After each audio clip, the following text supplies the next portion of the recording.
To all the Swamins and to every one of you, I offer my greetings.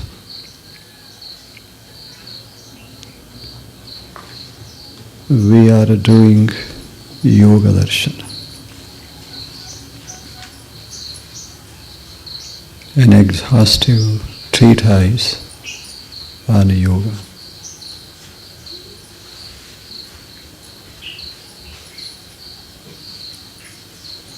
Yesterday, we have started the second quarter of this Yoga Darshan. The name of the quarter is sadhana. What is sadhana?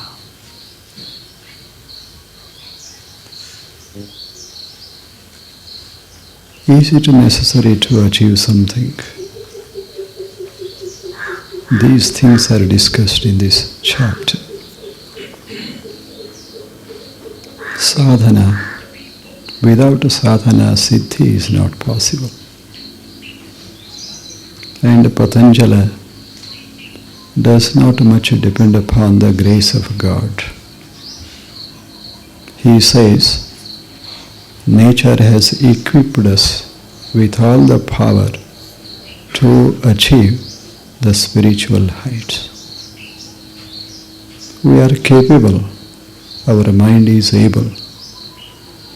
The powers are hidden in the mind and we have to manifest them. Therefore sadhana is needed, he says. Sadhana means an activity or a series of activities that help us to achieve the goal. It may be material or spiritual, but a sadhana is needed. A kind of discipline, a kind of cultivation is quite necessary, he says. What is the goal here? He has discussed it in the first chapter, quarter. Freedom. In simple words, the goal of a human life is freedom, spiritual freedom, freedom from ignorance, and freedom from emotional bondage. Where there is a freedom, spiritual, there is bliss, happiness. If we want to have happiness, then we must achieve freedom. They go together, you cannot separate them. If the mind is not free, if it is not free, if we are not free spiritually, then it is not possible to experience peace, perfect peace. And therefore sadhana is quite needed. What is to be done? What must be done to achieve this goal? Freedom, spiritual, and happiness. And those two things are quite necessary to make our life rich. The richness of life doesn't come from bodily strength and material wealth or material achievement. We may live in a big palatial building. That doesn't make us rich. We may have billions of rupees with us, but that does not make us rich. If the mind is to be rich, if we are to be rich, something else is needed. Patanjali says the real richness comes from freedom. Freedom from want. As long as there is want, too much want, then it is not richness. Therefore, we have to be free from all the emotional bindings to the material wealth, to the material pleasures. And therefore, sadhana is needed. And what is to be done? He says, yoga. Yoga is a group of activities, a series of activities. It is a discipline, well thought out and well experimented by Patanjali. He doesn't say even a single word that he has not tested it. He has not experimentally proved it. Whatever he says out of his experience. Therefore, every word that he uses is very meaningful. It is meaningful. As he is very practical, it is very useful for every one of us. And yoga, probably this yoga is needed for all other yogas. A devotee is there. He needs devotional yoga, yoga of devotion. There are some people who are interested in karma yoga. There are others who are interested in knowledge, the yoga of knowledge. And there may be people who are going to achieve something in life, material achievement. Whatever be the achievement, yoga is needed for everything. Because yoga is concerned with the mind. If the mind is not there, no yoga can be there. Suppose there is no mind to think, to feel, to experience, to remember, then where is the possibility of achieving anything in life? Whether it is devotion or karma or knowledge or anything, the mind is needed. It is the most powerful instrument that we have got from the nature. Therefore, without this instrument, you cannot do anything in your life. Even to see the flowers that are on the table, the mind is needed. Suppose there is no mind. Suppose mind is not working. Suppose mind is not in a mood to enjoy the beauty of the jasmine flowers. Then how can our eyes help us? Just the eyes can't do anything. Just the body cannot do anything. What is needed is the internal instrument, antahkarana, antahakarana, antahkarana. The internal instrument, karana means instrument, it is there inside us and it must be cultivated. The flower, if it is to give me pleasure, then I have to use my mind in such a way that I get a great pleasure from seeing the flower. Mind is to be ready. It must be made ready. It must be prepared for this experience.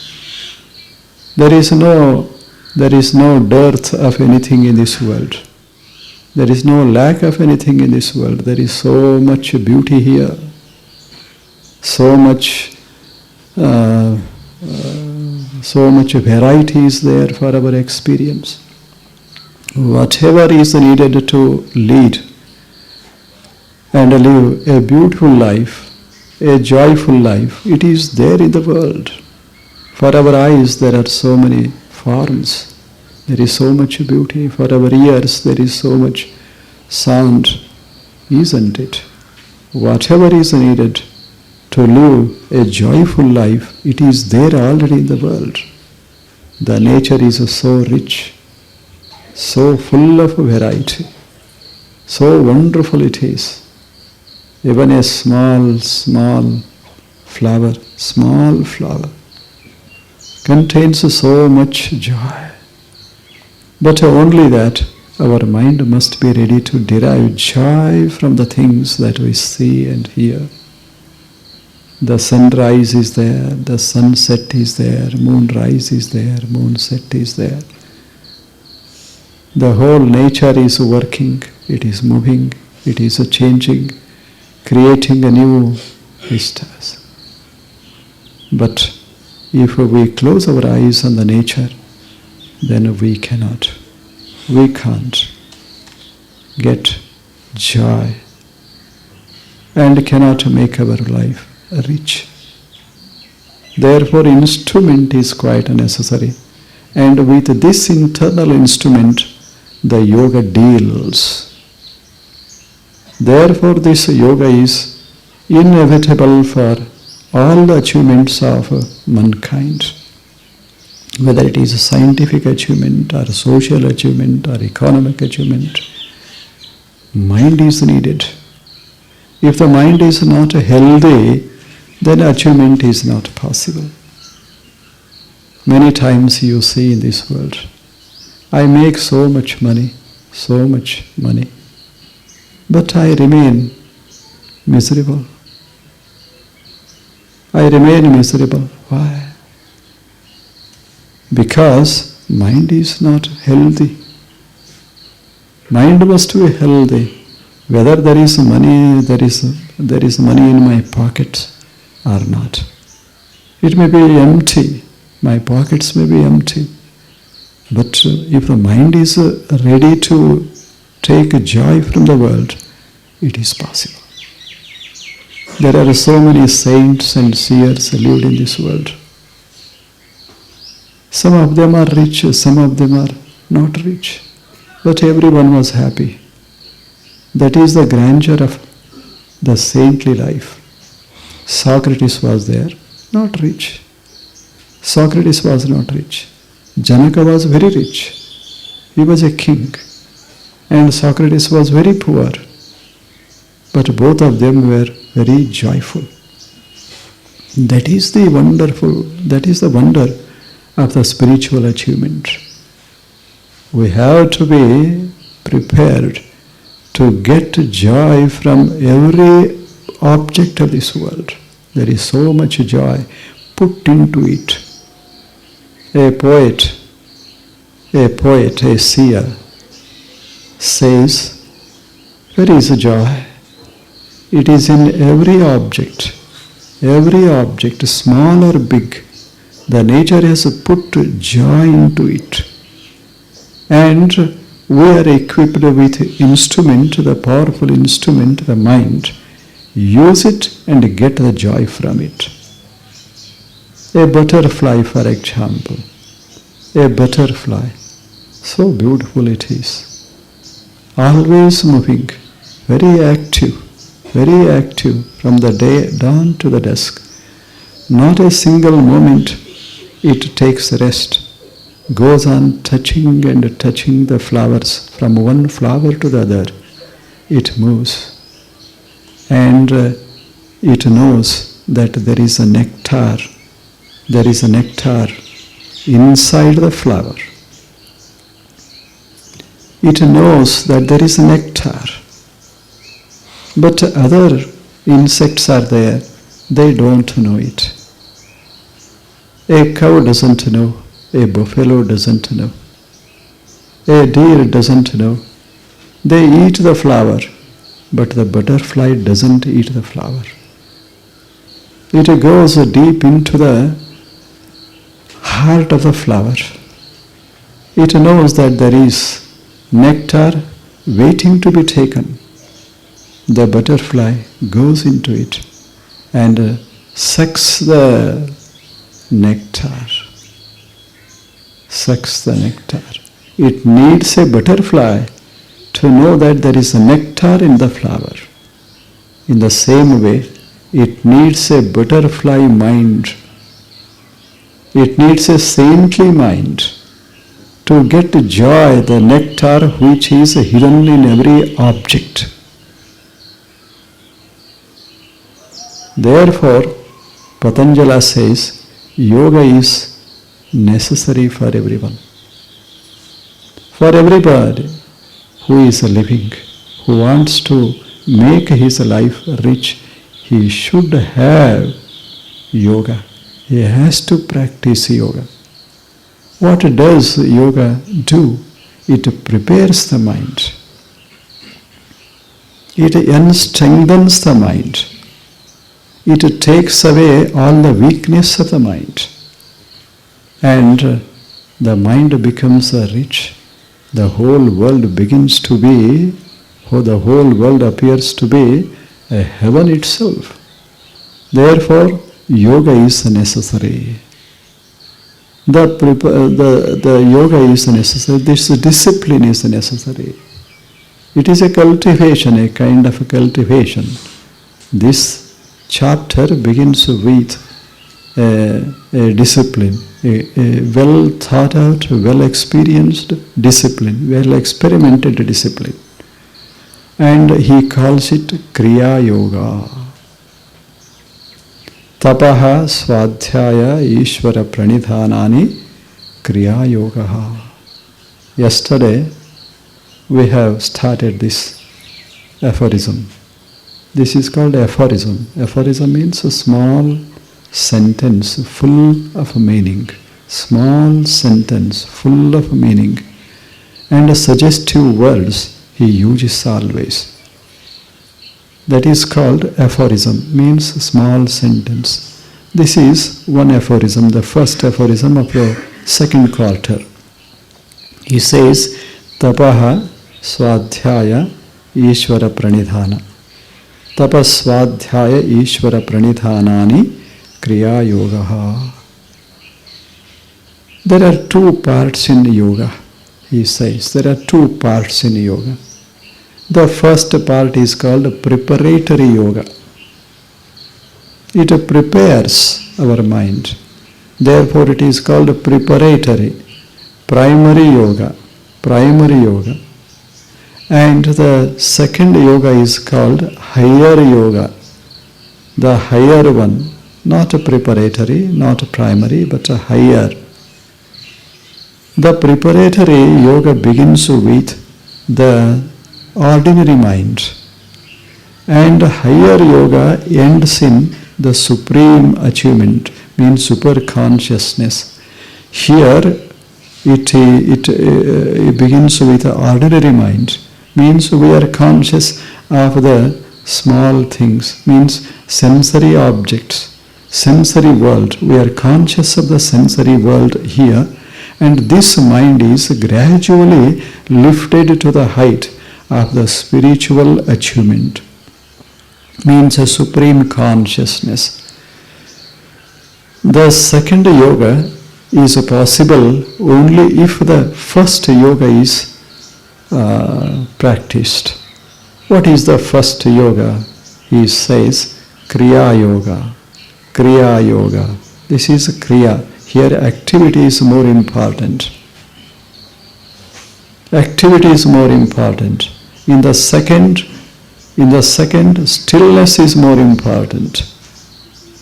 There, everything is removed from the mind. Here, mind is prepared, becomes active, very active, so that mind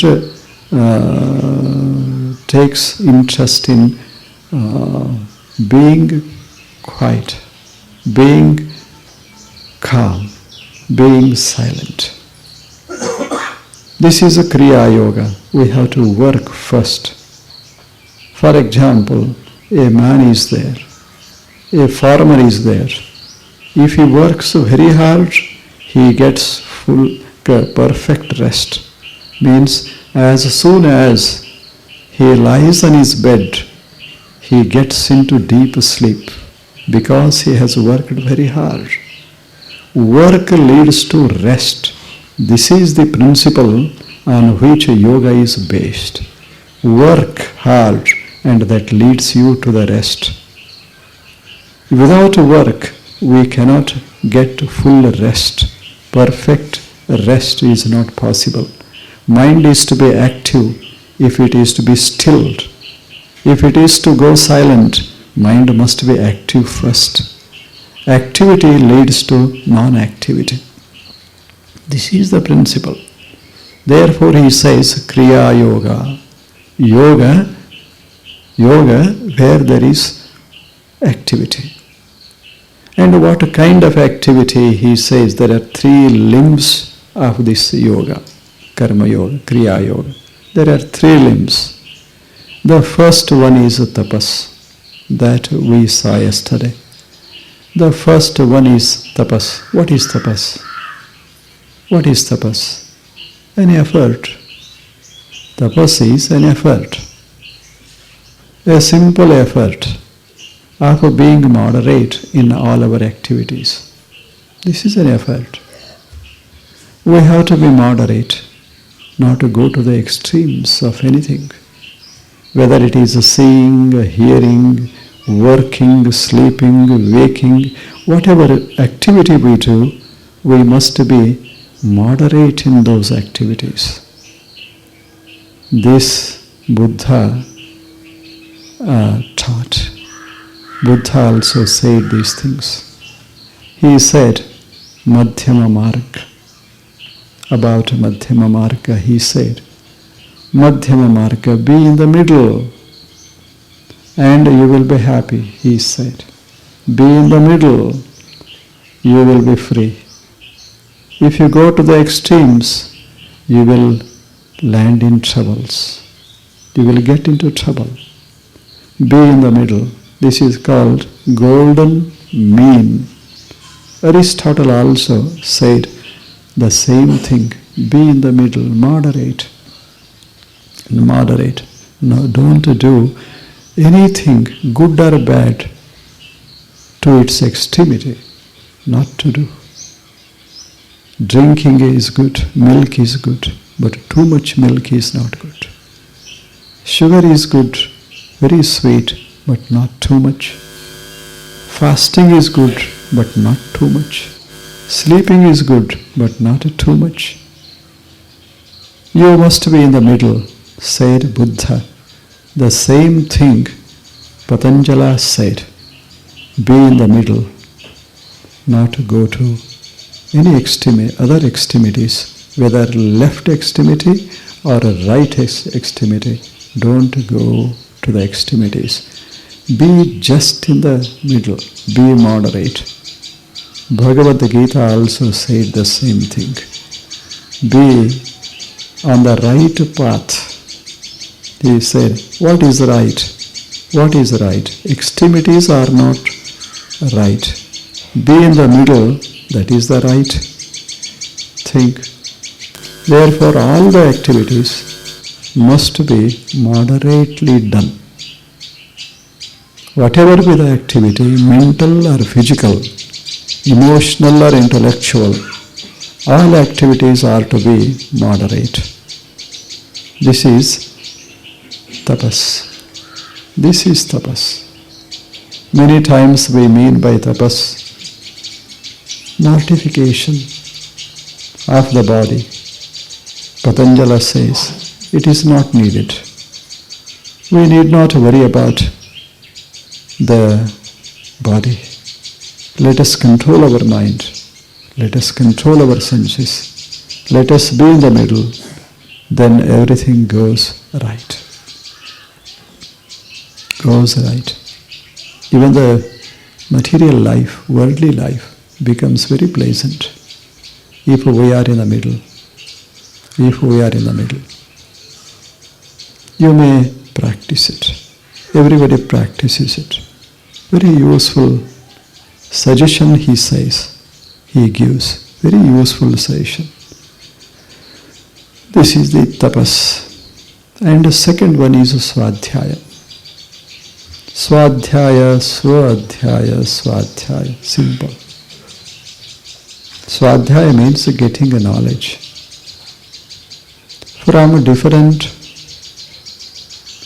authoritative sources. From different sources.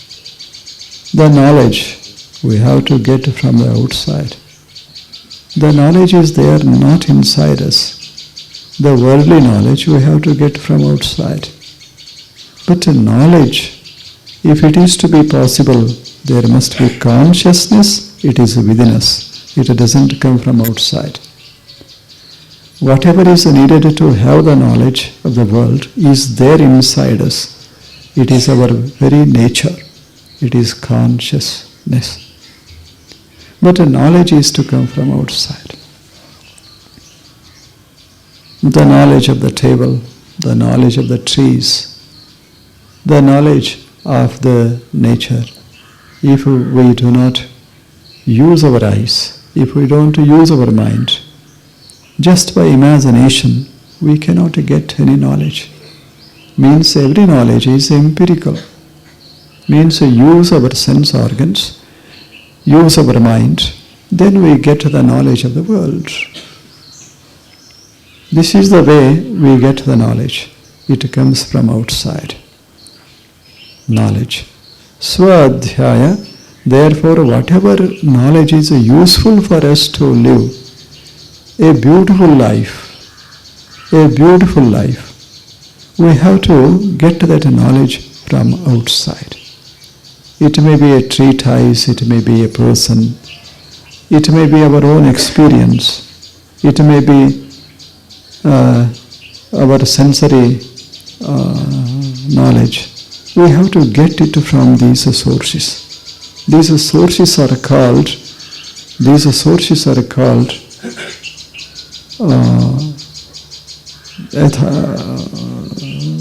knowledge sources. Let us call them knowledge sources. They are pramanas. How to get it?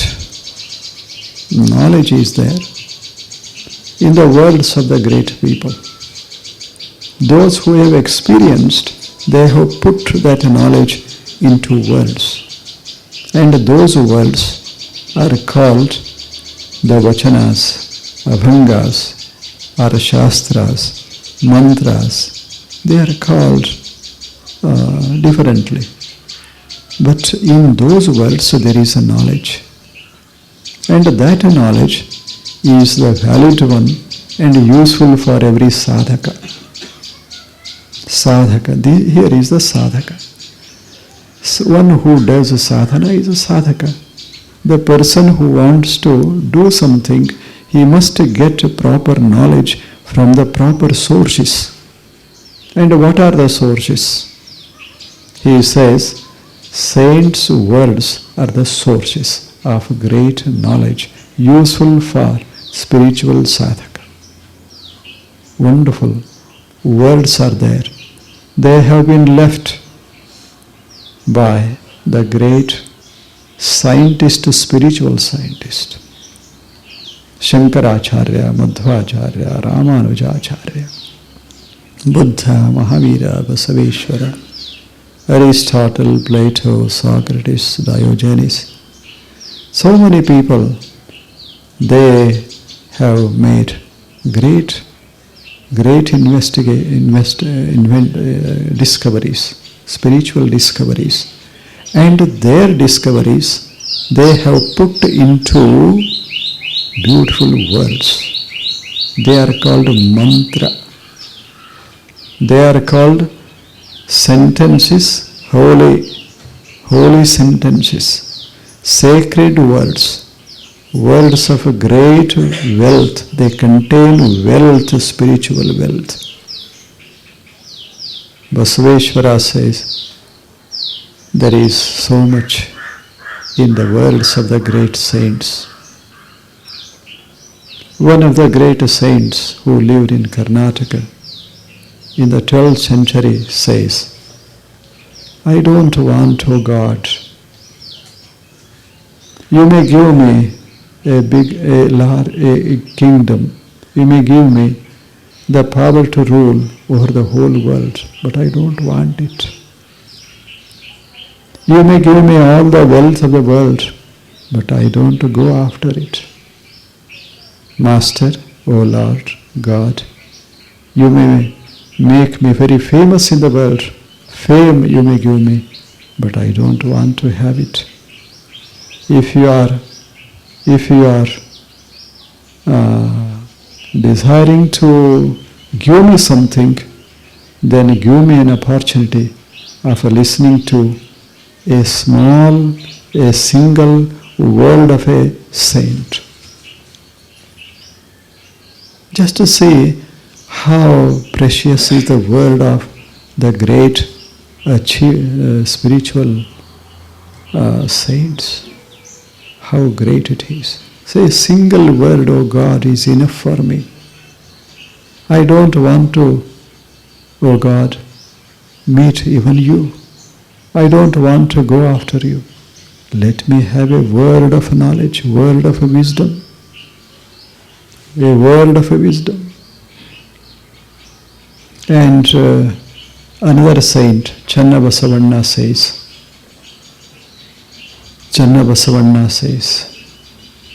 ಪಾತಾಳದಗ್ಗವಣಿಯ ನೇಣಿಲ್ಲದೆ ಸೋಪಾನದ ಬಲದಿಂದಲ್ಲದೆ ತೆಗೆಯಬಹುದೇ ಶಬ್ದ ಸೋಪಾನವ ಕಟ್ಟಿ ನಡೆದವರು ಪುರಾತನರು. See how beautifully he has put it. ದೇವಲೋಕಕ್ಕೆ ಬಟ್ಟೆ ಕಾಣಿರೋ, ದೇವಲೋಕಕ್ಕೆ ಬಟ್ಟೆ ಕಾಣಿರೋ, ಮರ್ತ್ಯಲೋಕದ ಮನುಜರ ಮನದ ಮಾಲಿನ್ಯವನ್ನು ಕಳೆಯಲು ಗೀತ ಮಾತು ಎಂಬ ಜ್ಯೋತಿಯ ಹೊತ್ತಿಸಿ ಇಟ್ಟರು ಎಂಬ ಶರಣರು. How effectively, very effectively he has said the things. He says, ಪಾತಾಳದಗ್ಗವಣಿಯ, suppose there is a well, very deep well, and inside there is very cool, clean, clear, sweet water. But the well is very deep. Though there is water, well is very deep. He has given this analogy, very beautiful analogy. And he asks, is it possible to get the water if there is no rope, or if there is no staircase, if there is no stairway, if there are no steps to go down and get the water? How can you get the water? Water is there and you are thirsty, but there is no rope, nor even the staircase. Then how can you get the water? Then he says, ಪಾತಾಳದಗ್ಗವಣಿಯ ನೇಣಿಲ್ಲದೆ ಸೋಪಾನದ ಬಲದಿಂದಲ್ಲದೆ ತೆಗೆಯಬಹುದೇ ಶಬ್ದ ಸೋಪಾನವ ಕಟ್ಟಿ ನಡೆದರು ಪುರಾತನರು. In the same way, there is a joy, water of joy. There is a water of bliss.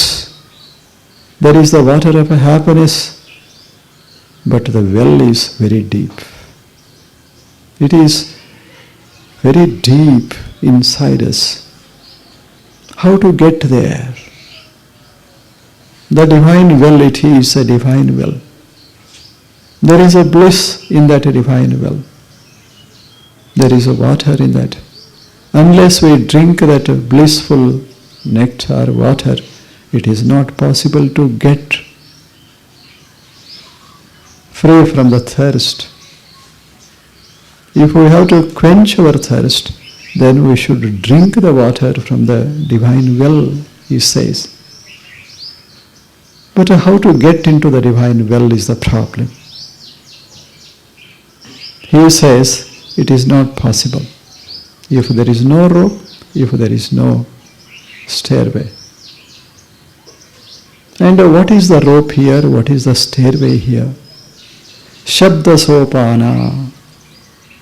The saints, seers of the world, they have built a stairway with the words, Shabda Sopana. With words they have built the staircase. With words they have built the steps.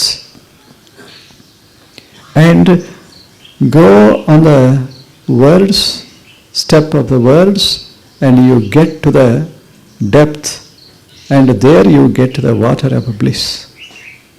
Shabda Sopanava nadise ನಡೆದವರು ಎಂಬ ಶರಣರು. They built this wonderful way, wonderful stair. And further he says, Devalokakya batte kaniro. Where does it take you? Where does this staircase take you? Where does this step ladder take you? He says, it takes you directly into the kingdom of God. We get into the kingdom of God. Therefore, the staircase of words, the beautiful words, we must have. Means we have to collect the words. We have to think over the words that have been said by the great saints and seers. Say, for example, great seer, Upanishadic seers said, Ishavasya Vidam Sarvam. A small sentence, Ishavasya Vidam Sarvam. Yat kinch jagatyanchaya. Tena tektena punjitaha. Magradaha kasya svidhanam. This is a small sentence, and it is about 5,000 years old. Still it is fresh and full of meaning. And meditate on this, that is swadhyaya. Meditate on the words, on the meaning of the words, and on the suggestive meaning that makes us rich. That is the way of getting a knowledge from the words that have been used by the great saints and seers of the world. Rich words. They are called mantra. Why they are called mantra? Because they uplift our mind. Because they put a knowledge, put a light of wisdom within our mind. The mind becomes illumined. Therefore, they gave the name mantra. Small sentence, but mantra it is called. It uplifts us. Words, so beautiful, so full of meaning, and collect them, and use them, concentrate on them, fix your mind on them, think over them. That is swadhyaya. Swadhyaya. Ishavasya swadhyaya. God, where is God? God fills the whole world. That is swadhyaya. Think over it. It is swadhyaya. How is God? Ishavasya sarvam yat kincha jagatyan jagat. And this world is His manifestation. This tree is a form of God, a visible God. The earth is the visible God. The oceans are visible God. Just to think over it, meditate on it. That is called swadhyaya. These words help us to concentrate or meditate. This is called swadhyaya. This is called Veda swadhyaya, Jnana swadhyaya. Without the words, it is very difficult for everybody to make the journey spiritual. Very difficult. If we have to go on the path of a spiritual nature, then we have to take the help of the words of the great saints of the world. They have done experiments, and their words are good, they are helpful. As dollars help us wherever we go in the world, so wherever we go, whatever we do, if we are to be joyful, then these words are necessary, and they must be within our heart. collecting the words, meditating on the words is called swadhyaya. This is the first swadhyaya. There are 4 kinds of swadhyaya primarily. Then the second swadhyaya is nama swadhyaya. Just to take the name, just to take the name of God. That is swadhyaya. Why? Because the name and the object of which it is the name, they are closely related. For example, here is an object, here is an object. A rectangular something. This is an object. And the word that I use to suggest the object, to show the object, is table. Table is the word, and this object is its meaning. The meaning of the table and the word table, they go together. There may not be table here. There may not be table here. If I use the word table, as soon as I utter the word table, what happens? In your mind, table appears. Not just the word. Word is heard, but the table appears in the mind, because that word is capable of bringing its meaning into our mind. So closely related they are. If I have to enjoy the beauty of the flower, then just say jasmine, just say marigold, just say rose. As soon as I utter the word rose, the rose appears in my mind. Means word is capable of putting its meaning into our minds. Therefore, use the word and get closer to its meaning. Experience the meaning. Now here the word is God. God or Isha, Rama, Krishna, whatever it be. Just say a word. Say Krishna, say Shiva, say Narayana. As soon as I say that word, what happens? Something appears in the mind.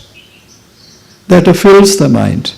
Go on repeating the name, and the mind begins to be filled with that thought of the object.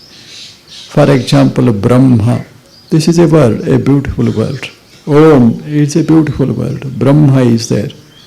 It is a word, but it is a wonderful word, full of meaning, suggestive as well. What happens? Say Brahma. Aham Brahmasmi. Say Brahma. Brahma means big, just big. How big? It has no limits at all. So big it is.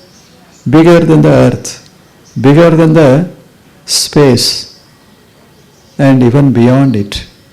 Jagadagala, Mugilagala, Migayagala, Nimmagala. Oh God, how big are you? How big are you? You are bigger than the earth.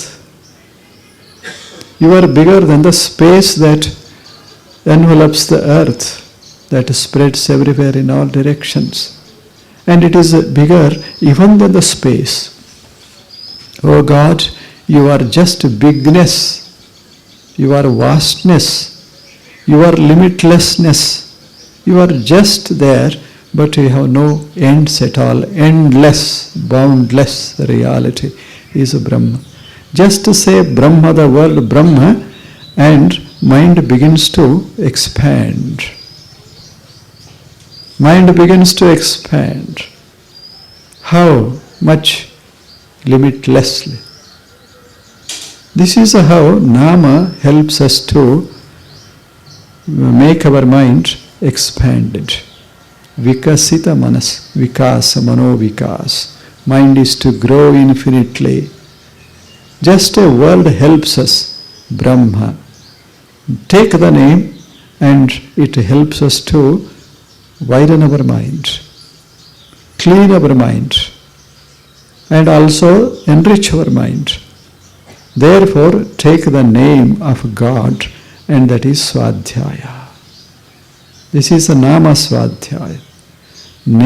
Use the name and grow internally.